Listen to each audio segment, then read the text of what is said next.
Sir, Saudi अरब, तुर्की और पाकिस्तान के बीच में एक डिफेंस पैक्ट पर हस्ताक्षर हुए हैं तीनों देशों के बीच में। इस्लामिक नेटो की तरह इसे देखा जा रहा है। क्या असर इसका पड़ने वाला है? क्या सच में सऊदी अरब, अगर पाकिस्तान और भारत के बीच में कोई जंग छिड़ती है तो सऊदी अरब और तुर्की पाकिस्तान के साथ लड़ने के लिए आएंगे? मतलब बहुत अजीब तरह की बातें हो रही हैं। पाकिस्तान की मीडिया में मैं देख रहा था, बहुत सारे वहां के पत्रकार कह रहे हैं कि अब भारत को सतर्क हो जाना चाहिए। अगर अब कोई युद्ध होता है तो सऊदी अरब भारत को लेकर आर्थिक तरह से परेशान कर सकता है और भी परेशानियां भारत को झेलनी पड़ेगी। पाकिस्तान अब अकेला नहीं है, उसके साथ चीन पहले से है, दो देश और आ गए हैं। देखिए वैभव जी, पाकिस्तानियों को काम है, उनको पढ़े लिखे तो होते नहीं है। मदरसे में पूरी जो है पढ़ाई शुरू की थी, तो उनका जो है अपना दिमाग में इस्तेमाल नहीं करते, जो कोई कह देता वो उस चीज को मान लेते। आप ये देखिए, डिफेंस पैक्ट हुआ है। डिफेंस पैक्ट तो पिछले साल सऊदी अरेबिया का और पाकिस्तान का तो पिछले साल ही हो गया था। इस बार ही तुर्की को लाया गया है।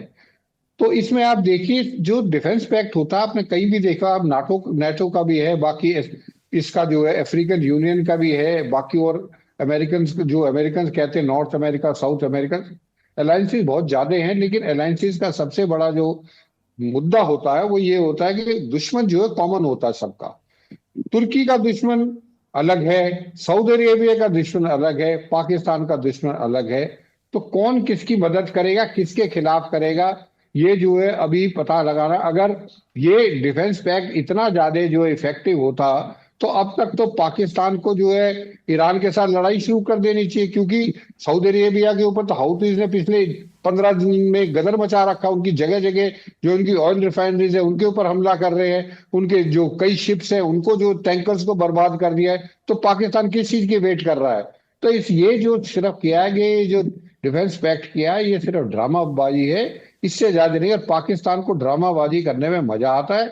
अगर पाकिस्तान ये सोच रहा है कि कल अगर भारत के साथ युद्ध होगा तो सऊदी अरेबिया जो है उनकी मदद करेगी, या तुर्की तुर्की हो सकता है कि जैसे तुर्की ने ऑपरेशन सिंदूर में ड्रोन भेज दिए थे, कुछ अपने टेक्नीशियन भेज दिए थे, वो भेज देगा। लेकिन कोई भी आदमी किसी भी दूसरे देश के झगड़े में अपने पैर नहीं फंसाएगा। सऊदी अरेबिया बिल्कुल नहीं फंसाएगा, क्योंकि इंडिया जो है सऊदी अरेबिया का सेकंड लार्जेस्ट बिजनेस पार्टनर है। ट्रेड जो है इंडिया का, अब जो सऊदी अरेबिया का जो इकोनॉमी है वो इंडिया के ट्रेड पर बहुत ज्यादा निर्भर करती है। तो जो सऊदी अरेबिया है वो अपने इकोनॉमिक बेनिफिट्स के लिए पाकिस्तान के लिए नहीं लड़ेगा, ये मैं आपको गारंटी दे रहा हूं। तो पाकिस्तानियों को कुछ भी ढोल मचाने दो, ठीक है। अगर उनको आर्टिकल 5 का जो नाटो का है अगर उसके हिसाब से चलना है, और जो डिफेंस पैक्ट में लिखा है कि एक के ऊपर हमला दूसरे पे मारा जाएगा, तो पाकिस्तानी क्यों नहीं जाते हैं सऊदी अरेबिया की मदद करने के लिए? सऊदी अरेबिया में तो बहुत ज्यादा जो है हouthis ने गदर मचा रखा है। तो ये सिर्फ जो है पाकिस्तानियों की गलतफहमी है, इनसे इससे कोई फर्क नहीं पड़ेगा। इंडिया उसको मॉनिटर कर रहा है। इंडिया के हाल जो वो जो रिलेशंस हैं वो सऊदी अरेबिया के साथ बहुत अच्छे हैं, तुर्की के साथ इतने अच्छे नहीं हैं। तो तुर्की थोड़ी बहुत जो मदद कर देगा, उससे भारत के ऊपर कोई फर्क नहीं पड़ेगा जी। बिल्कुल सर। चीन को लेकर भी तमाम तरह की बातें कही जा रही हैं सर। पिछले कई दिनों से चर्चा थी कि चीन और रूस ईरान की कई तरह से मदद कर रहे हैं। अभी क्या ईरान युद्ध के बाद जो थोड़ा बहुत उसे समय मिला था, क्या उसने कुछ नए हथियार या नई तकनीक चीन या रूस के जरिए प्राप्त की है जो आगे चल के अमेरिका के लिए परेशानी खड़ी कर सके? बिल्कुल वैभव जी, इसमें कोई दो राय नहीं है। ईरान को जो है हर तरह की मदद चीन से और रशिया से मिल रही है।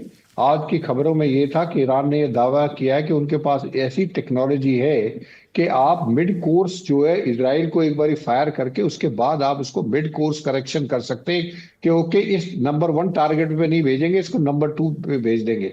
तो ये उनकी जो है जो क्षमता है वो दिन पे दिन बढ़ती जा रही है। उनकी क्षमता पहले भी थी लेकिन उन्होंने छुपा के रखी थी। जब ये लड़ाई हुई उसमें पता लग गया अमेरिकन को कि स्पाइट ऑफ उनके पेट्रियोटिक जो मिसाइल सिस्टम है, उनके इंटरसेप्टर हैं, थर्ड के इंटरसेप्टर्स हैं, वो खत्म हो गए। लेकिन इसराइल की जो ईरान की जो मिसाइल है ड्रोन खत्म नहीं हुए। ईरान अभी भी लड़ने के लिए तैयार है। अमेरिका ही पीछे हट रहा है, क्योंकि अमेरिका को पता है कि आप बमबारी करने से, मिसाइल फायर करने से आप जो है वो हासिल नहीं कर पाओगे जो आप करना चाहते हो। तो उसकी वजह से दोनों साइड जो है शांत बैठी हुई है। इजराइल जो पहले से ही शांत बैठ गया है, तो ईरान की क्षमता के ऊपर अब लोगों को ये यकीन हो गया है कि ईरान के अंदर इतनी क्षमता है कि ईरान आने वाले समय में अमेरिका को एंगेज करके रख सकता है, जो कि अमेरिका नहीं चाहता एंगेज होना। पहली बात तो उनके इलेक्शंस आ रहे हैं, नंबर दूसरा जो उनके जितने इंटरसेप्टर थे वो बहुत कम हो गए उनकी तादाद, और उनको पता है कि आने वाले समय में जो मेन खतरा ईरान नहीं है, मेन खतरा चाइना है। यूक्रेन के पास पेट्रियोटिक इंटरसेप्टर नहीं है, जिसकी वजह से जब चाहे रशिया ईरान के ऊपर मिसाइल मारता और मिसाइल को इंटरसेप्ट नहीं कर पाता है। तो इसलिए अमेरिका इस टाइम बैकफुट पे चला गया है।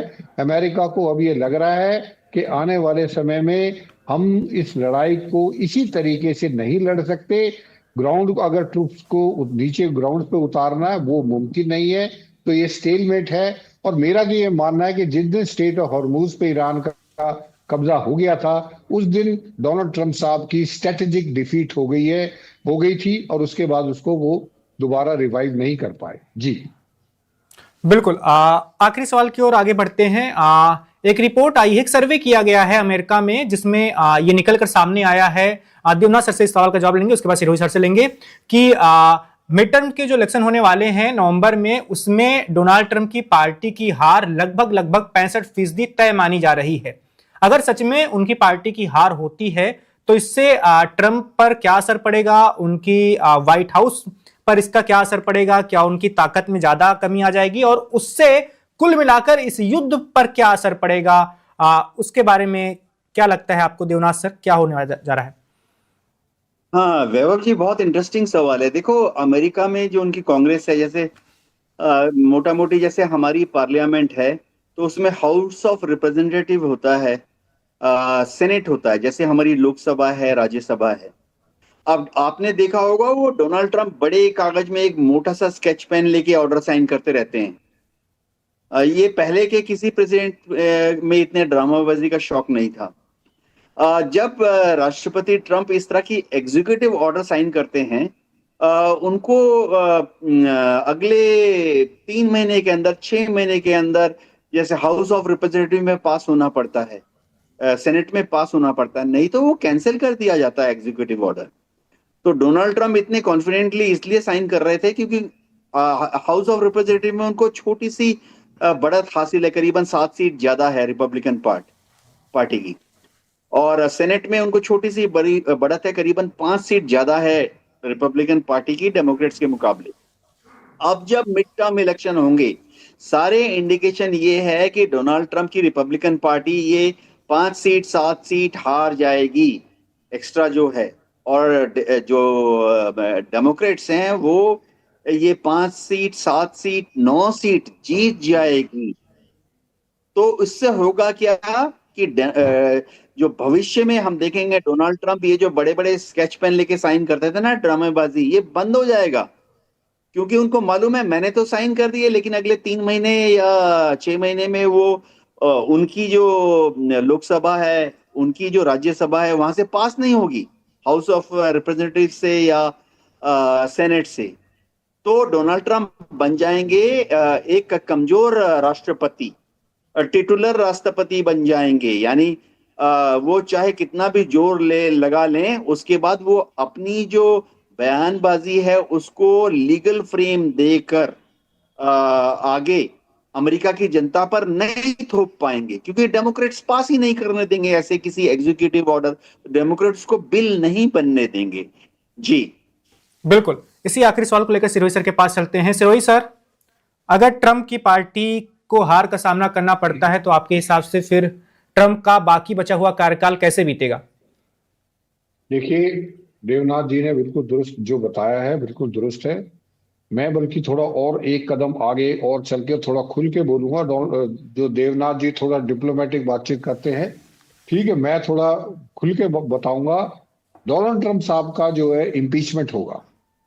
जो जिस तरीके से डोनाल्ड ट्रंप साहब ने पिछले 2 साल में तक, जब तक ये इलेक्शन आएंगे होंगे और रिजल्ट आएगा, तक उनकी जो है टेन्योर के 2 साल हो चुके, मतलब आधी टेन्योर उनकी खत्म हो चुकी होगी। वो बिल्कुल डम डक बन जाएंगे।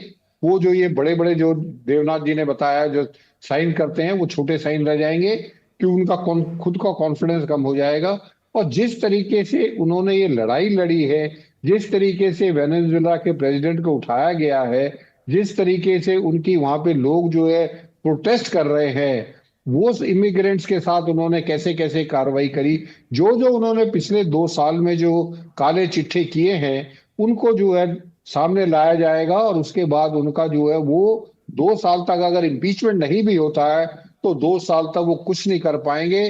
वो सिर्फ जो है जो बोलते रहते हैं, प्रेस कॉन्फ्रेंस करते हैं, वो भी लोग सुनना बंद कर देंगे और उनके अगले 2 साल ही be of no use, ineffective हो जाएंगे। क्योंकि जब वो, जैसे देवनाथ जी ने बताया, जब उनको जो वो एग्जीक्यूटिव ऑर्डर पास करेंगे और वो सेनेट में या कांग्रेस में उसको अप्रूवल नहीं मिलेगा तो थोड़े दिन बाद लोग जो है उनकी बात को मानना बंद कर देंगे और वो ऑर्डर देना भी बंद कर देंगे, एंड पीपल विल वेट। और ईरान की ये एक स्ट्रेटेजी भी है कि ईरान कहता है कि हम 2029 में बात करेंगे, जब जो है डोनाल्ड ट्रंप साहब चले जाएंगे, दूसरे आएंगे, इनसे बात ही नहीं करेंगे, क्योंकि इनका पता नहीं है, आज कुछ बोलते कल कुछ बोलते। Subscribe to One India and never miss an update. Download the One India app now.